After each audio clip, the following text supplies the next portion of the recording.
João encounters the Curupira, the mystical guardian of the Amazon rainforest, amidst the vibrant greenery of the jungle. The air is filled with magic as sunlight filters through the dense canopy, casting an ethereal glow over the scene. In the heart of Brazil's vast Amazon rainforest, amidst towering trees and dense foliage, there exists an ancient legend that has been passed down through generations. It is the tale of the Curupira, a mythical guardian of the forest, known to protect the wilderness and its creatures from harm. The Curupira is feared by those who seek to exploit nature for selfish gain, yet revered by those who respect the delicate balance of life within the jungle. This story weaves together the mystery, magic, and danger that accompanies the legend of the Curupira, a figure with fiery red hair and feet turned backward to deceive his enemies. The Whispering Woods. In a small village on the edge of the Amazon, the children often gathered around the village elder, Taina, who was renowned for her stories of old. One such evening, as the jungle's sounds echoed in the twilight, she began recounting the story of the Curupira. The Curupira, she said in a hushed tone, is no ordinary being. It is as old as the trees and as fierce as the river's current. Its feet face backward so that no one can track its movements, and its hair is as red as the setting sun. The children, wide-eyed with excitement and fear, huddled closer as Taina continued. Long ago, the Curupira roamed these lands freely, ensuring that no harm would come to the creatures of the jungle. Those who respected the forest were left in peace, but those who sought to harm it, well, they never returned. In the audience was a young boy named João. Unlike the other children, who would eventually laugh off the elders' stories, João believed in the Curupira. He had seen strange things in the jungle, footprints that disappeared, animals acting strangely, and trees that seemed to whisper in the wind. João was determined to discover the truth behind the legend, no matter the cost. Into the jungle. One early morning, before the village was awake, João packed his belongings and set off into the jungle. His curiosity had grown too strong to ignore, and he felt an unexplainable pull toward the heart of the forest. He wanted to know if the Curupira was real. As he ventured deeper into the jungle, the familiar paths faded away, replaced by towering trees and vines that seemed to grow denser by the minute. The sounds of the village, laughter, the clatter of pots, and the chatter of neighbors, were long behind him, replaced by the rustle of leaves and the distant calls of unseen animals. For hours João wandered, his eyes scanning the ground for any sign of backward footprints. He could feel the air growing thicker and the shadows of the forest playing tricks on his mind. Still, he pressed on. Suddenly, the ground beneath João gave way, and he tumbled down into a hidden ravine. The fall was short, but it left him disoriented. As he stood up, he noticed something strange, a trail of footprints. They were small, almost childlike, but they were unlike any he had seen before. The toes pointed backward. Excitement and fear coursed through João's veins as he realized what he had found. The Curupira's trail. But something was off. The forest around him had grown silent, eerily silent. Heracles waits in the twilight as he studies the guarded stables where the Mares of Diomedes prowl. Word of his coming spread quickly through the border villages. Farmers would glance up from their fields and children would gape, half in awe, half in terror. Many had kin who vanished near the domain of Diomedes. Some gave Heracles bread or wine, muttering prayers for his soul, others warned him to turn back. "The king is no mortal man," an old woman rasped one twilight, her eyes milky with fear. "He was raised by Ares himself. And the mares, they're not of this world." Heracles listened. He asked about the horses. Each story was worse than the last. The Mares of Diomedes, known as Podargos, Lampon, Xanthus, and Danos, were said to have been born from nightmares. Their manes were matted with gore, their hooves could shatter stone, and their hunger never waned. They devoured any who came near, their handlers, travelers, even soldiers sent to subdue them. Diomedes, giant among men, delighted in their savagery. He would feed prisoners to his horses to punish dissent and terrorize his people into obedience. The land suffered beneath this cruelty, villages fell silent, fields went untended, and hope withered like a frostbitten vine. Nights in Thrace were thick with unease. Fires burned low, and every wind seemed to carry a distant, hollow scream. Heracles set his camp on the edge of a forest, close to the plains where the stables lay. He watched the sky. Storm clouds gathered, the moon veiled by shifting mists. On the second night, as Heracles dozed near the embers of his fire, he was startled awake by a vision. In the flickering light, he saw the mares, huge and spectral, galloping through fields strewn with bones. Upon their backs rode the shades of men long dead, their faces twisted in agony. As Heracles reached for his club, the vision faded, leaving only the echo of distant hoofbeats and the certainty that this labor would demand every ounce of his will. He rose before dawn and pressed on toward the heart of Diomedes' realm. The sun broke over the horizon, painting the land in crimson and gold. Ahead loomed the stables, massive, surrounded by fences as tall as a man, with guards pacing nervously outside. Beyond, the palace of Diomedes reared up against the sky, its banners snapping in the wind.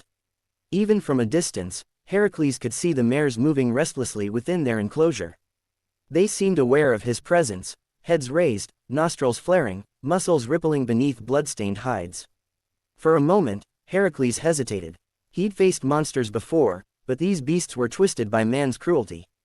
This was not just a test of strength, it was a confrontation with a darkness born from mortal hands. He waited until twilight to approach, melting into the long shadows cast by the stables. Each step was measured, every sense alert to danger. The guards muttered among themselves, fearful even in numbers. Heracles studied their movements, noting gaps in their patrols and the places where the wall had begun to crumble. His mind raced with possibilities: how to distract the soldiers, how to calm the mares, how to keep them from turning their savage hunger upon him. Above all, he wondered what manner of man could rule by such terror, and what price he'd pay to see this labor through. The wrath of Diomedes, confrontation and chaos. The first move in any battle is not always a blow, but a choice. Heracles waited for darkness, watching the rhythm of the guards and the restless agitation of the mares. The wind changed, he caught the stench of blood and fear from the stables. He'd seen lions with such eyes, creatures driven mad by hunger and pain. Heracles gripped his club and crept along the edge of the wall, silent as a hunting wolf. Heracles faces King Diomedes in a dramatic confrontation as the mares and guards create chaos. He found a section of rotted timber and pressed his weight against it until it cracked softly. A gap widened, just enough for him to slip inside. The mares sensed him immediately. Podargos, the swiftest, reared up, eyes burning like embers. Lampon snorted and pawed the earth. Xanthus and Danaos circled with heads lowered, teeth bared. Heracles stood his ground, heart thundering. He spoke in low tones, recalling the wisdom of Centaur Chiron: how to calm wild things, how to let them smell your courage and your pain. Suddenly a shout rang out. A sentry had spotted movement. Torches flared, arrows hissed through the night. Heracles darted for cover behind a feeding trough. The mares panicked, hooves thundered, jaws snapped. A guard tried to drive them back with a spear but was knocked aside, his scream ending abruptly beneath Podargos' crushing kick. The chaos drew Diomedes himself from his palace, a giant of a man, towering above his soldiers, clad in blackened bronze. His eyes were hard as flint. "Who dares disturb my beasts?" he roared. His gaze fell on Heracles, and a cruel smile creased his lips. "Ah, the famed son of Zeus. I wondered when you'd come for my treasures." Heracles met the king's gaze. "The time of terror ends tonight, Diomedes. These mares have feasted on innocent blood for too long." Diomedes laughed, a sound like boulders breaking. "You think yourself a hero? You're a fool. The gods themselves favor my house. Ares taught me to rule by fear.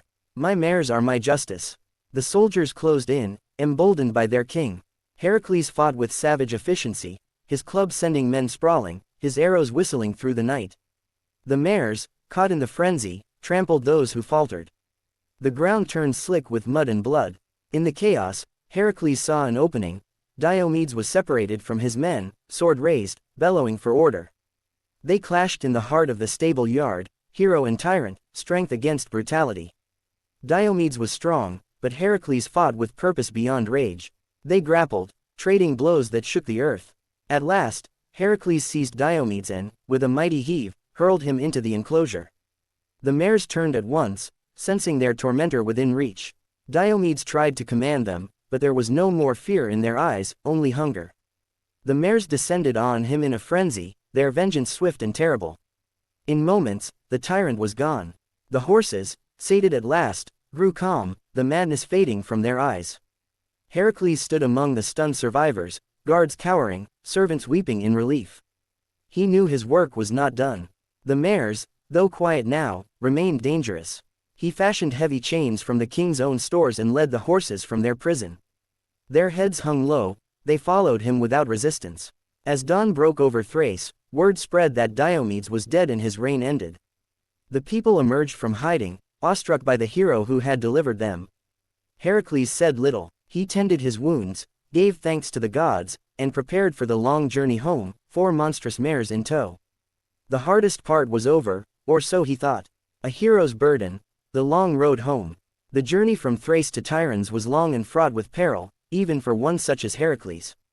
The mares were still unpredictable, calm for a time, then wild as the winds that swept across the northern plains. Chained together with iron links forged from Diomedes' own armory, they strained against their bonds. Heracles led them by day and tethered them securely by night, always alert for signs of hunger or unrest. Heracles guides the once mad mares home through sunlit hills as villagers watch with hope. Word of Diomedes' death raced ahead of him. In every village he passed, people greeted Heracles with awe and gratitude. Some pressed offerings of bread, cheese, or honey into his hands. Others brought gifts for the mares, armfuls of barley or handfuls of salt, offered with trembling hands. The legend grew with each step. Heracles, the hero who had ended a reign of terror and tamed monsters born from cruelty itself. But not all celebrated. Bands of Thracian warriors, loyal to Diomedes' memory, haunted the hills and forests. More than once, they ambushed Heracles as he led the mares along narrow mountain paths or through shadowed ravines. The battles were fierce. Heracles fought with relentless energy, sometimes wielding his club, sometimes using only his fists and wits. The mares responded to violence with renewed agitation, snapping their jaws and trampling fallen enemies underfoot. It was as if the taste of blood still lingered in their memories. One night, as Heracles camped beside a river, he was visited by a stranger, a gray-bearded man in a hooded cloak. He introduced himself as Phineus, an oracle who had once counseled kings. Phineus warned Heracles, "These mares are not merely beasts, but a curse upon the land. They carry the legacy of Diomedes' madness. If you let your guard slip, they will turn on you." Heracles listened. He remembered Chiron's lessons, that sometimes strength alone was not enough. He began to treat the mares not as monsters but as victims, creatures twisted by cruelty. He spoke to them as he walked, offering calm words and gentle touches when they showed restraint.